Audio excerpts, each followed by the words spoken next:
El auditorio del Centro Global de Innovación resplandicia bajo luces blancas, refulgéndose en los cristales y en el impecable traje del magnate Elias Montiel. Todos esperaban su anuncio, la próxima revolución tecnológica, el paso que cambiaría el mundo. Él estaba acostumbrado a dominar escenarios, a recibir aplausos antes incluso de hablar. Pero aquella mañana, algo en su mirada Lucía apagado, como si una sombra invisible tirara de sus párpados. Cuando tomó el micrófono, su voz tembló. Algunos creyeron que era emoción, otros, un simple tropiezo. Pero nadie imaginó lo que vendría después. Su mano se aferró al atril, su respiración se volvió corta, y de pronto, el millonario que todos temían y admiraban por igual cayó al suelo, dejando un silencio que perforó cada rincón del salón. Gritos, carreras, confusión. Y en medio de todo, el hombre más poderoso del evento era el más frágil. Horas después, en una habitación de hospital fría y silenciosa, Elias abrió los ojos. Las máquinas marcaban un ritmo tenue, casi bullen. La doctora, con voz firme, le comunicó la sentencia, una enfermedad terminal, meses de vida, sin posibilidad de cura. No hubo lágrimas, ni preguntas. Solo un vacío que parecía tragarlo desde dentro. Regresó a su mansión esa misma noche. Lujosa, brillante, y sin embargo, completamente deshabitada de afecto. No tenía familia cercana, no tenía amigos. Solo tenía empleados, y entre ellos, la muchacha que lavaba 3 años limpiando pisos, regando plantas y caminando en silencio por los pasillos, Lucía, la doncella a quien casi nunca había mirado a los ojos. Esa noche, ella fue la única que notó que su paso era diferente, más lento, más pesado. ¿Señor Montiel? Preguntó suavemente. Él la observó como si la viera por primera vez. Había algo en su manera de sostener el florero, en su serenidad humilde, que lo atravesó el pecho más que el diagnóstico. Lucía, necesito hablar contigo, dijo él. Ella parpadeó, sorprendida. Nunca le hablaba más de 2 palabras. Dentro del estudio, Elias se sentó con dificultad. Su voz salió baja, opaca. Me quedan pocos meses. Y no quiero sin dejar algo que, trascienda. Algo vivo. Algo que tenga sentido. Lucía sintió un nudo en la garganta, un peso extraño entre la compasión y el desconcierto. Él continuó. Quiero pedir algo, pero no es algo que pueda exigir. Solo puedo suplicar. Necesito que escuches antes de juzgarme. Ella asintió, aunque su respiración tembló. Elias la miró con una vulnerabilidad que jamás había mostrado ante nadie. Lucía, quiero que me ayudes a dejar un legado. No busco romance, ni poder sobre ti. Solo una oportunidad de que algo mío permanezca cuando ya no esté. Necesito que confíes en mí, aunque si solo esta vez. Lucía sintió como el mundo se le hacía pequeño. Nunca imaginó que el hombre más distante, arrogante y temido del edificio fuera capaz de quebrarse así frente a ella. En su interior, una sola pregunta latía. ¿Por qué yo? Y la respuesta, aunque no dicha, sería el comienzo de una historia que cambiaría a ambos para siempre. Lucía pasó la noche entera sin pegar los ojos. Las palabras de Elias resonaban en su mente como un eco imposible. Necesito dejar un legado, necesito que confíes en mí. No había pedido detalles, no tenía fuerzas para escuchar más, su corazón estaba demasiado agitado entre miedo, compasión y una extraña mezcla de responsabilidad. A la mañana siguiente, la mansión amaneció en un silencio distinto. Elias no bajó a desayunar, no pidió nada, no dio órdenes. La ausencia de su figura solemne era tan evidente que los otros empleados comenzaron a murmurar. Pero Lucía guardó el secreto, aun sin entender por qué. Mientras limpiaba la biblioteca, lo vio aparecer en la entrada, más pálido, más cansado, pero también más humano. Lucía, dijo él, como si pronunciar su nombre fuera un alivio. Gracias por escucharme noche. Sé que fue demasiado. Ella bajó la mirada, nerviosa. No sé qué quiere exactamente de mí, señor. Solo sé que, no estoy acostumbrada a que alguien como usted me mire así. Él sonrió con tristeza. Alguien como yo no se da cuenta de lo que tiene hasta que lo está perdiendo todo. Caminaron al jardín, donde el sol tibio apenas lograba mitigar el frío del invierno. Ali, entre flores marquitas y hojas secas, Elias finalmente abrió su corazón con claridad. Lucía, no busco que me salves la vida. Eso ya está decidido. Lo que quiero es que alguien bueno, alguien real, se parte del último proyecto que me queda, dejar un recuerdo que no sea de negocios, ni de dinero, ni de competencia. Algo que hable de amor humano, aunque no venga del romance. Ella lo escuchó con el alma temblando. ¿Por qué yo? Preguntó al fin. Él respiró hondo. Porque tú cuidas incluso lo que no te pertenece. Porque eres noble sin esperar nada. Porque en esta casa llena de lujos, tú eres la única cosa que todavía tiene valor verdadero. Lucía sintió un calor inesperado sobre el rostro. Nadie había dicho algo así de ella. Nunca. Pero también sintió miedo. No sé si puedo hacer algo tan grande como lo que pide, susurró. No quiero una decisión hoy, respondió Elias con suavidad. Solo quiero que entiendas que no te estoy usando. Estoy confiando en ti como nunca confié en nadie. Un viento suave movió el cabello de Lucía. Por un instante, vio la fragilidad del hombre frente a ella, el gigante de los titulares reducido a un ser humano asustado, buscando una esperanza diminuta. Ella cerró los ojos, tratando de ordenar sus emociones. Déjame pensarlo, dijo finalmente, con voz frágil pero honesta. Elias asintió, y por primera vez en muchos años, sus hombres parecieron relajarse. Tome todo el tiempo que necesites. No quiero que hagas nada que no nazca de tu corazón. Mientras se alejaba rumbo a la cocina, Lucía sintió que algo en su interior había despertado. No era obligación, ni lástima, era una sensación nueva, profunda, como su vida, la que siempre había sido tan pequeña y invisible, estuviera a punto de enfrentarse a un destino que jamás imaginó. Y aunque no sabía qué decidiría, una cosa era segura. Nada en esa mansión volvería a ser igual. Durante los días siguientes, la mansión permaneció suspendida en una calma tensa. Elias evitaba mencionar la conversación, respetando el espacio que Lucía necesitaba. Sin embargo, ella podía sentir sus miradas silenciosas, esas que no exigían nada pero pedían comprensión. Lucía intentaba concentrarse en su trabajo, pero cada habitación lo recordaba la fragilidad de su jefe.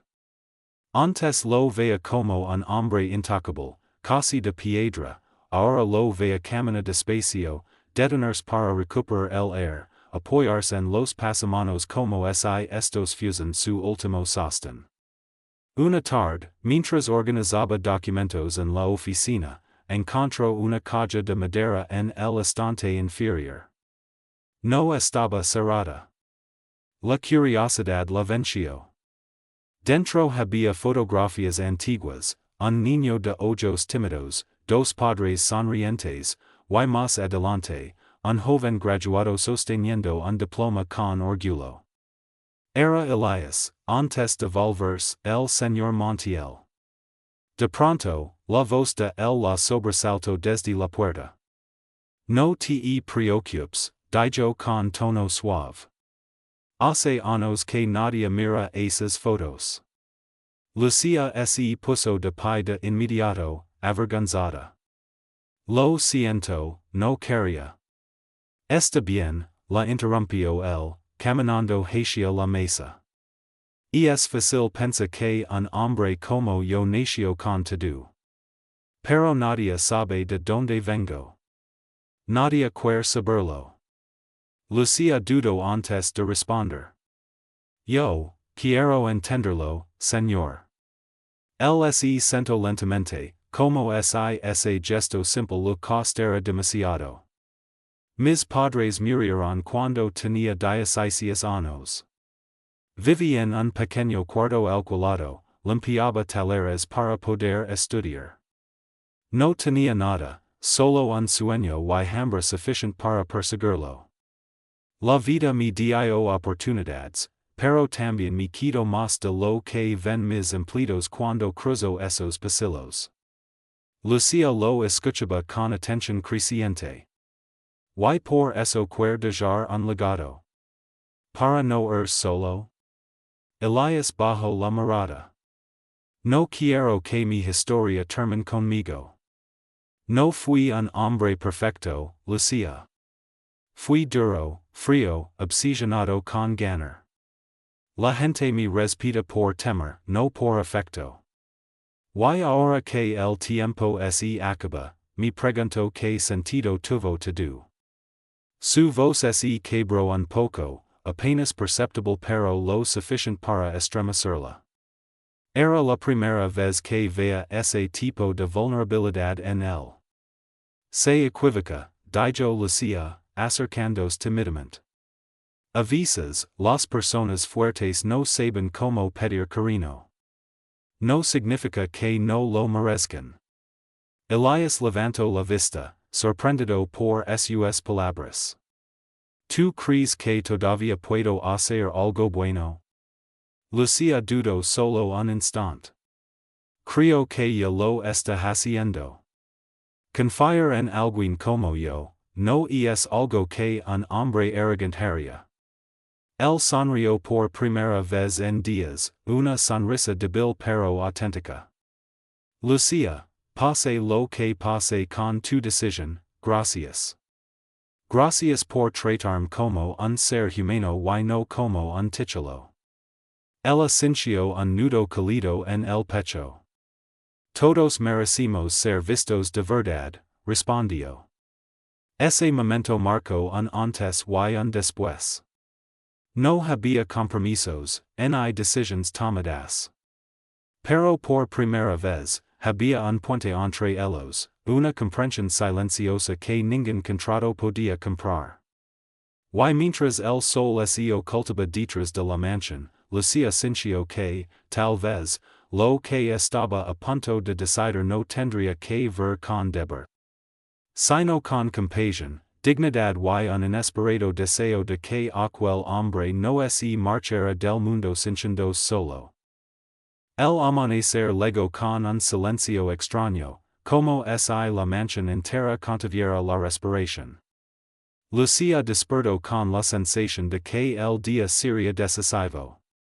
Había pensado durante noches enteras, y cada pensamiento la llevaba a un lugar más profundo del que esperaba.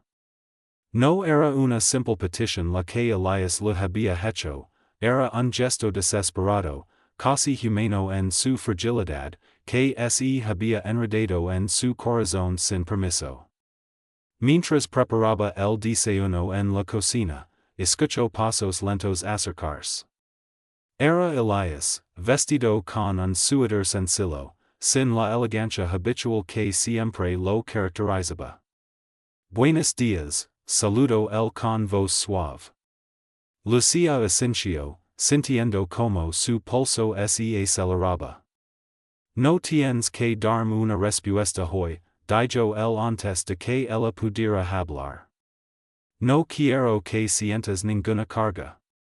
He estado pensando y, tal vez te pedí demasiado.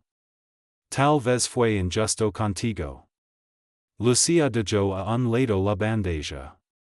No fue injusto, señor. Solo, inesperado. Él suspiró profundamente.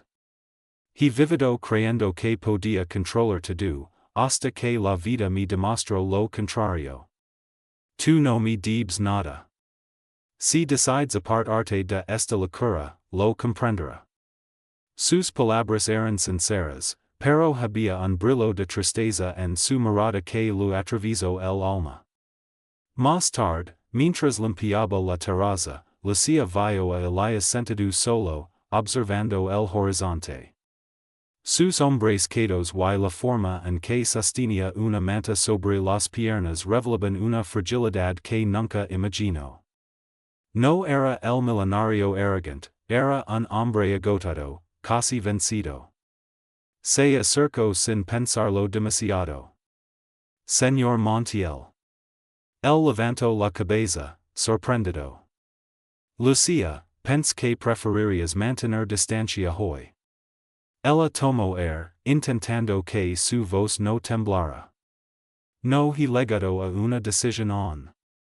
Pero quiero que sepa algo, su historia, su dolor, no me son indiferentes. Yo también he perdido personas, también sé lo que es sentir sola aunque a gente alrededor. Elias la miró con una mezcla de gratitud y culpa. No quería arrastrar mi tristeza. Tú eres luz, Lucía. Yo no tengo mucho de eso. No diga eso, respondió ella, sintiendo un nudo en el pecho. Usted todavía puede hacer mucho bien. A veces, lo que queda de una persona en este mundo no es una herencia o un apellido, sino las vidas que tocó por el camino. Él bajó la mirada, emocionado. Oyala hubiera entendido eso antes. Lucía se sentó frente a él, algo que nunca hubieras hecho meses atrás. Nunca es tarde para hacer algo correcto. Nunca. Elias cerró los ojos un instante, respirando con dificultad. Tengo miedo, Lucía, confesó finalmente. Miedo de morir sin haber significado nada. Miedo de que, cuando cierre los ojos por última vez, nadie recuerde que existí. Lucía sintió como su corazón se apretaba. Esa confesión no venía del millonario, venía del hombre. Yo lo recordaré, dijo con sinceridad plena. No por su dinero. No por su nombre. Por la persona que estoy conociendo ahora. Elias abrió los ojos lentamente, sorprendido por la fuerza de sus palabras. Lucía, gracias. No sabes cuánto necesitaba oír eso. Ella asintió, sintiendo que algo importante acababa de nacer entre ellos, una conexión que no se basaba en poder, en obligación, sino en humanidad pura. Mientras el sol caía, dorando la terraza, una certeza comenzó a formarse en el corazón de Lucía. Todavía no estaba lista para decirlo en voz alta, pero lo sabía. Su decisión no sería por compasión. Ni por lástima. Sino por algo mucho más profundo, algo que apenas estaba empezando a comprender. Las siguientes semanas transformaron la atmósfera de la mansión. Donde antes había pasillos fríos y silenciosos, ahora había conversations suaves, risas tímidas y una calidez que nadie hubiese asociado con el severo Elias Montiel. Aun enfermo, él parecía más vivo que nunca, y Lucía, más presente. No había tomado una decisión definitiva, pero cada día la acercaba más a comprender que valor tenía realmente su existencia en aquel lugar. Una tarde, mientras acomodaba los archivos de la empresa que Elias ya no tenía fuerzas para revisar, lo vio observándola desde el sofá. Lucía, murmuró él, apenas audible. Ella levantó la vista, preocupada. ¿Se siente mal? No, solo necesitaba verte. A veces me pregunto qué sería de mis días sin tu voz por la casa. Aquella confesión la dejó inmóvil. Elias nunca hablaba así con nadie. Nunca lo había hecho, ni siquiera cuando era un líder temido en el mundo empresarial. No debería depender de mí, respondió ella, intentando ocultar su emoción. No dependo de ti, corrigió él. Confío en ti. Y es distinto. Esas palabras la desarmaron. Era raro escuchar sinceridad tan pura en alguien acostumbrado al poder. Señor Montiel, empezó ella. Aún no sé qué decisión tomar, pero quiero ser honesta. Usted ha cambiado mis días también. Elias pareció detener el aire. ¿De verdad? Sí, respondió ella con una sonrisa suave. Por primera vez siento que lo que hago importa. Que alguien me ve. La mirada de Elias es lleno de una emoción profunda. Ojalá alguien te lo hubiera dicho antes. Porque eres extraordinaria, Lucía. Mucho más de lo que yo merezco. Ese día, mientras caminaba hacia la cocina, Lucía sintió que su corazón ya había dado el salto que su mente todavía temía aceptar. No era una elección motivada por obligación o pena. Era algo más íntimo, más verdadero, la voluntad de darle a un hombre moribundo una última oportunidad de sentirse amado, de manera humana, sincera, sin pretensiones. Y esa noche, la fiebre de Elias aumentó. Llamó a Lucía con voz débil desde su habitación. Ella entró y lo vio temblando, respirando con dificultad. No llames al hospital, dijo él, sosteniendo su mano. Solo siéntate conmigo. Ya estoy cansado de agullas y salas blancas. Solo, quédate. Lucía se sentó a su lado, sosteniendo la mano con ambas de las suyas. Estoy aquí, susurró. Elias cerró los ojos. Lucía, esa mañana ya no despierto, quiero que escuches esto hoy. La noche que te pedí aquel favor, pensé que era lo último que necesitaba. Pero me equivoco. Lo que en verdad necesitaba era esto, sentir que había una persona en este mundo capaz de verme sin miedo, sin interés, sin prejuicio. Tú ya me diste más de lo que imagine. Lucía sintió las lágrimas quemar los ojos. No diga eso. Usted vaya a estar aquí, al menos un tiempo más. Quizás, respondió él. Pero si no, prometí algo. Lucía apretó su mano.